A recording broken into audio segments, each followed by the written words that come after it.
The day is here. The hashtag we are going for is Benedict on Grimmy, which is quite the clue that our guest today is Benedict Cumberbatch. Good morning. Morning, Nick. How are you? I'm a little nervous. This is a big moment. My Radio 1 debut. Leave it out. I'm serious. You are not this nervous for this. I'm nervous for Benedict Cumberbatch. Well, there you go. And I swear, have I ever been nervous for a guest? Oh, I see. You're nervous about me being... Oh, that's ridiculous. It's That true. is ridiculous. It's true. Well, this is going to be a terrible interview because everyone's nervous. Let's just stare at the carpet and mumble. Yeah, and just be weird with each other for half an hour. Like really socially awkward. But we have met, but like it's always been ships in the night, isn't it? It's always like a hi and bye. Yeah. This is the longest we've ever conversed for. This is a record for us, for our friendship, definitely. Well, it's been great having you on. Thanks Thank you, very Benedict. much, yeah. Doctor Strange out Fridays. How are you? How is life? Good, yeah. Travelling all over the place, like you do when you're promoting films like this. So I'm a bit sort of here, there and everywhere. But I'm very happy to be home with my family. I bet. And really enjoying the reaction so far to the film. And we had the premiere in LA, which was extraordinary, and the first time I saw the film as well. So I can now vouch for it. It's good. so great. Because I went to go and see it, I think, on... it doesn't really matter, does it? One day last week. It's irrelevant to which day. It was Wednesday or Thursday. And I saw it last week, and Doctor Strange, right, is the name of the movie, obviously. But it sounds like it could be like a bit of a rubbish programme on ITV on a Sunday, doesn't it? Yeah. Doctor Strange. It does sound like that. And actually, it's the opposite. It's like the coolest, most like badass superhero film. He's pretty cool. I mean, he starts in a very cool field of medicine, neurosurgery, and he goes on this amazing journey for doing it all for himself. He's very arrogant and egotistical and materialistic into becoming this man who we know from the comics is a sorcerer, Doctor Strange. But, I mean, the stuff that happens in between is just phenomenal. It really is. Yeah. Is that quite a cool character to play? Because you use kind of two characters at the start. You've got this sort of, egomaniac brain surgeon. Yeah. Which is a great... That's a film already. That would make a very good Sunday program, I feel. But yeah. You're right, it is. It's kind of that thing of... It's a huge character arc to play, which is always a real treat for an actor, especially when a lot of the asks in a film like this are to do with stunts or special effects, all of which are so new, I have to say, to me and hopefully to the audience as well, that they alone would have been the meal ticket for me. But I just loved the story. I loved who he was at the beginning of the film and how that translates through with humour, an amazing amount of hard knocks, including a spectacular car crash, which is not giving too much away, where, he loses, he doesn't lose his hands, but they're so badly damaged he loses the ability to perform surgery. Mm-hmm. And that's when he goes on a search for healing his hands and discovers something much, much more than what he was before, which is becoming a sorcerer. Yeah.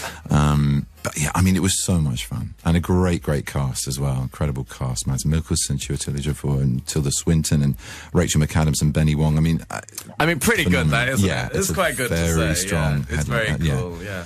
Very cool. And also, it's a great story and a great character to play, but I think it looks so cool and cutting edge. Like a lot of those scenes when all the buildings are inverting in on each other. Mandelbrotting, I think it's what's called in geometry. It's extraordinary. And then beyond that, there's this passage called the Magical Mystery Tour. He meets the Ancient One, played by Tilda Swinton, and meets her with the anger and the cynicism you'd expect of somebody who knows Bieber dropped his microphone and he then, he gets this, what we call the Magical Mystery Tour, where she just tries to blow his mind to the possibilities of what he doesn't know and doesn't understand. And you sit there as a member of the audience going, I feel a little bit like Doctor Strange would right now. It is the most extraordinary bit of cinema. Yeah.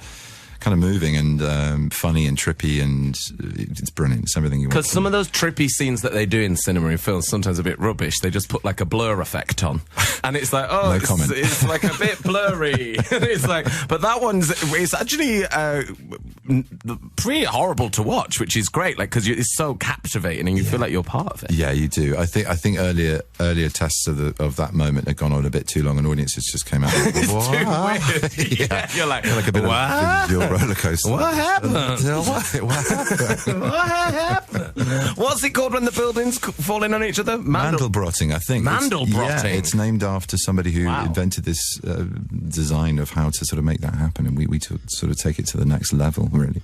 Well, but it's that kaleidoscopic effect. Yeah. There's one central point and everything else starts collapsing around it. But we go beyond that. It starts falling in on itself and backwards and sideways, and there are some stunning sequences. The usual kind of chase sequence is just taken apart and thrown like a jigsaw everywhere, and all the pieces are everywhere, and that's what you're seeing on screen. People running upside down and sideways, and it's this is a film that's got magic where you travel to other dimensions. There's the altering of time. There's all sorts of incredible relics and power from these sorcerers' hands that they used to battle with. I mean, there's a lot going on. There is a lot going on. It's a really amazing film. I really, really loved it. Thank you. I really, really did love it. And you know what? What I really liked in is that there's none of that. You know, in dialogue's a bit cheesy in a film. Yeah. Once someone says something in a film where I believe, like, you don't really talk like that, then I'm done. Like, if it's too, all the special effects don't really matter anymore, do they? World and get that.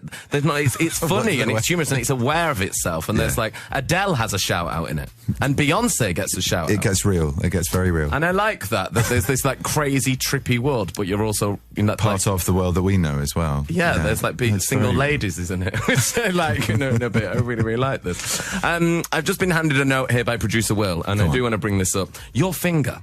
Now, in my finger? No, my your finger. finger. Yeah, that was a note for me. Yeah, Benedict's finger.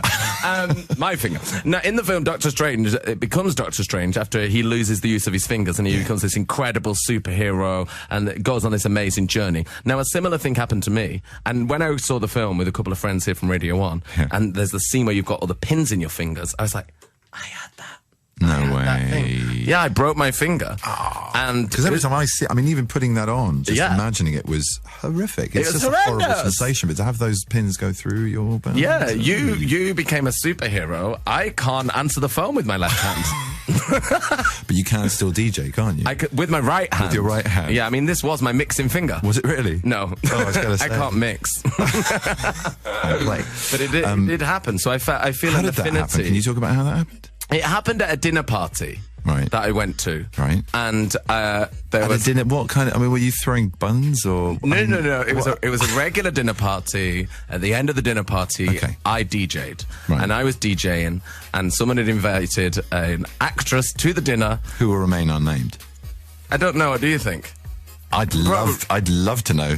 Okay, Lindsay Lohan. Lindsay Lohan. How did she break your finger? Charlie bit my finger. Lindsay Lohan broke my finger.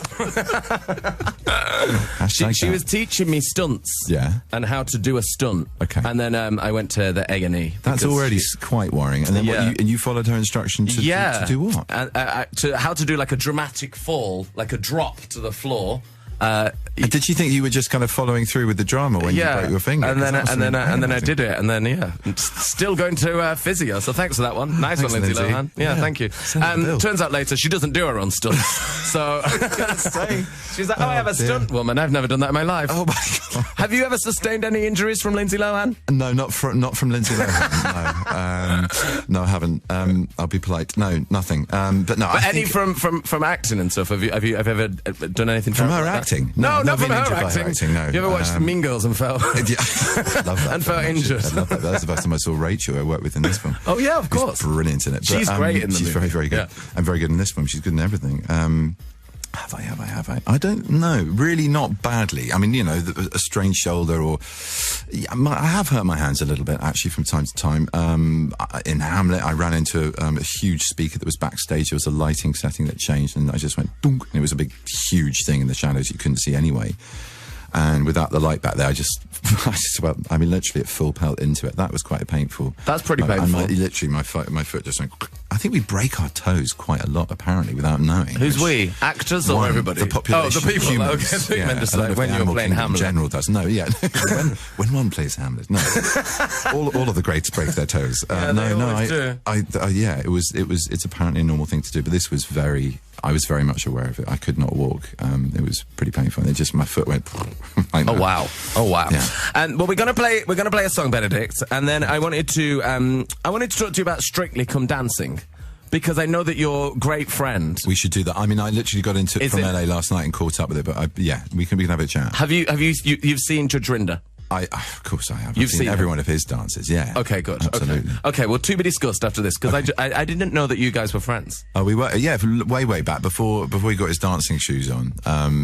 Before he was Judge Rinder. He was my friend from university. We both went to Manchester together. I love this. He was a great actor, couldn't do a production that he was brilliant in, and they said, do you want to do it? And I was free in my term time, and I went, yeah, sure, and we became really good friends ever since. Wow, yeah. Love that. Anyway, to be discussed, Benedict Cumberbatch is here. If you want to say hello, our hashtag is Benedict on Grimmy, or you can give us a shout on 81199. We'll chat more after Emily Sandé. BBC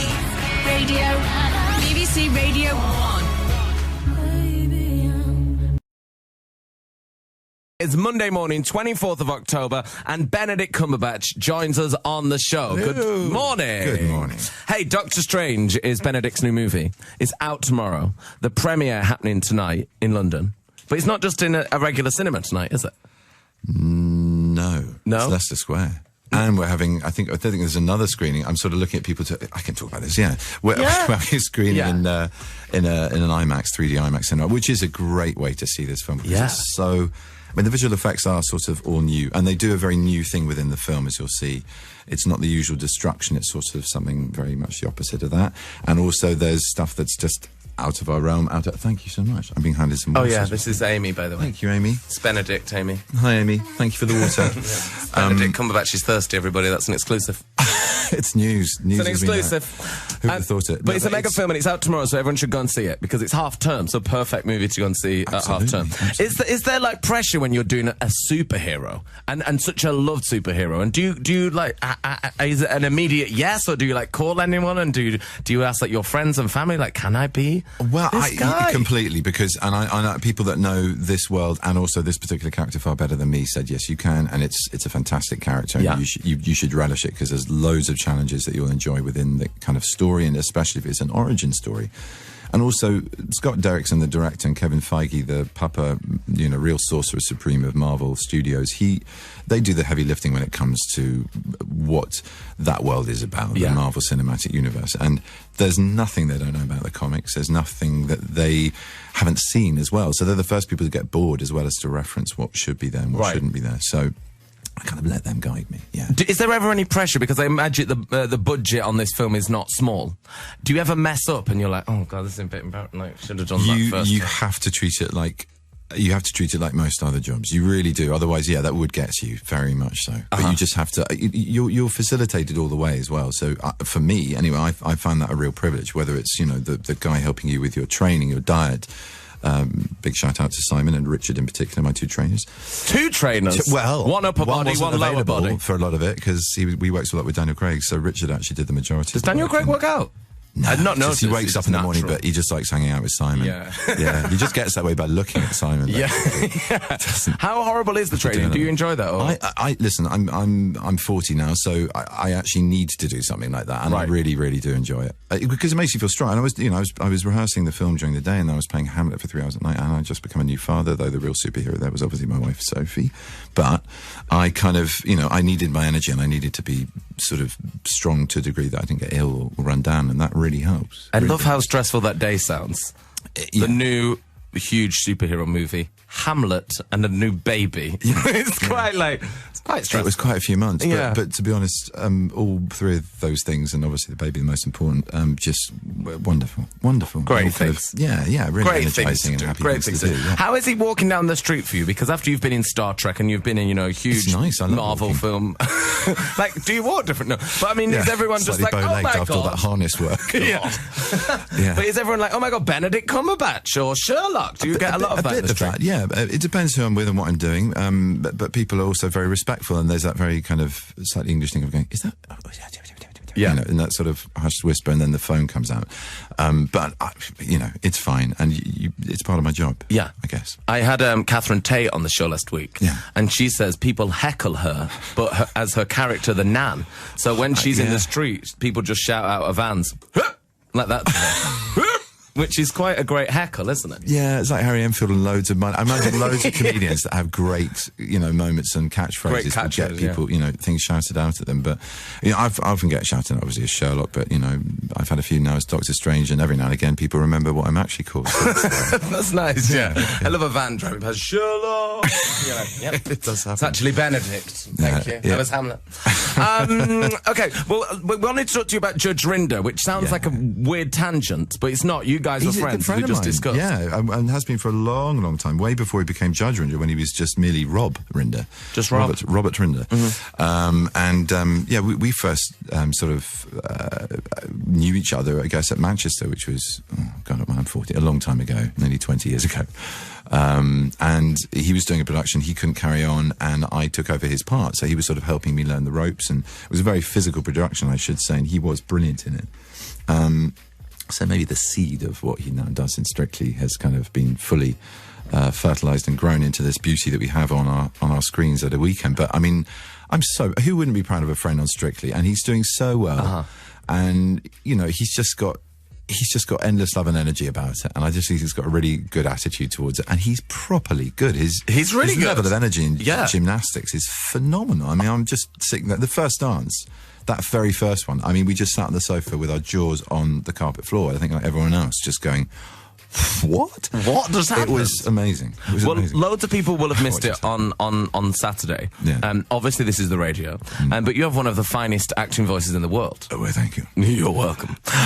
So we're thinking maybe we could get your alternative commentary from Saturday night. So if you missed Judge Rinder's performance, all right, okay. How about we know terms of dance? I mean, I'll be, you know, that turn and that kick is pretty much all I can do. That's fine. I missed that class when I was at drama school. Yeah, exactly. Like that. Yeah. So should we have your honest feedback? Because you are very good friends with him. Yes. So let's have Benedict's commentary right now of Judge Rinder. Bear in mind, I'm very good friends with him. So very good friends. Honesty so in a Radio 1, I'm his very dear friend, Way. You can destroy him. Yeah. I'm not. Dancing the Jive. Dancing the Jive. I'm not going to do that voice. Okay. Here we go then. Take it away. And here he is with a little bit of warm-up routine there with the tawak, and then, we have a one-handed cartwheel, and his knees are going. His knees are going. That's going to cost him in the morning, somewhere we can't mention on the radio. And now he's kicking out. He's kicking out well. He hasn't kicked out Oksana yet. That's good. And he's clapping, and he's moving the hips. The hips are going, and the ships. And he just did a twirl. That's a very, very good move. He's light on his feet, this one, and he's saluting the crowd and smiling away. He's going to make a good time. And look, here comes the first spin, and he lands it. And the knees are knocking again. And now here he comes. He's beckoning Oksana into the centre of the floor. And it's more like a horse race here, I realise, but never mind. He's spinning her to the left and then to the right. It's difficult to tell on the television what is left and right when you're looking at the screen yourself and not in it. And there he goes. He's jiving. His mouth is open. It's closed. It's open. He's smiling.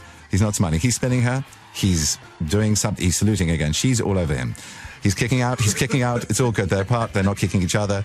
The hips are really moving. The bottom is sticking out. It's all good posture. Darcy might be a bit worried about the height of that kick, but that was good. There we go. His feet are firmly on the ground. He's bugling. What's not to love about a bit of bugling? That bugle boy bugle. And here what is he wearing? Can you talk us through the look? Yes, he's wearing a sort of what can only be described in a heavily pixelated BBC, I suppose, iPlayer, plug, replay of it, a Diamante canvas, khaki shirt, open, of course, to below the chest, an obligatory look for all dancers on the show. And what I can only describe as some pretty tight khaki pants and Cuban heels. And now he's giving it to Craig and all of them. Yes, eat that, Bruno. Bango. He's amazing. He's so good. The judges are readjusting themselves for their judgments. Wow. I think you should do that every week, Benedict. It's exhausting. Are you kidding me? Well, that was more exhausting than watching it. Oh, bloody hell. More hard. No, now it's replaying. I'm not doing it again. That was once is more than enough for people eating their cornflakes. That was more work than Doctor Strange. Yeah, that was a hard day at the office. Okay. Amazing. Thank you for that. That was very, very funny. Benedict, thank you for joining us on the show. My pleasure. Thank you for having me, Nick. Make sure you go and see Doctor Strange. It is out tomorrow, and I think it's great, and Benedict thinks it's great. So go and see it. Thank you. Benedict, thank you. Pleasure, Nick. Thank you.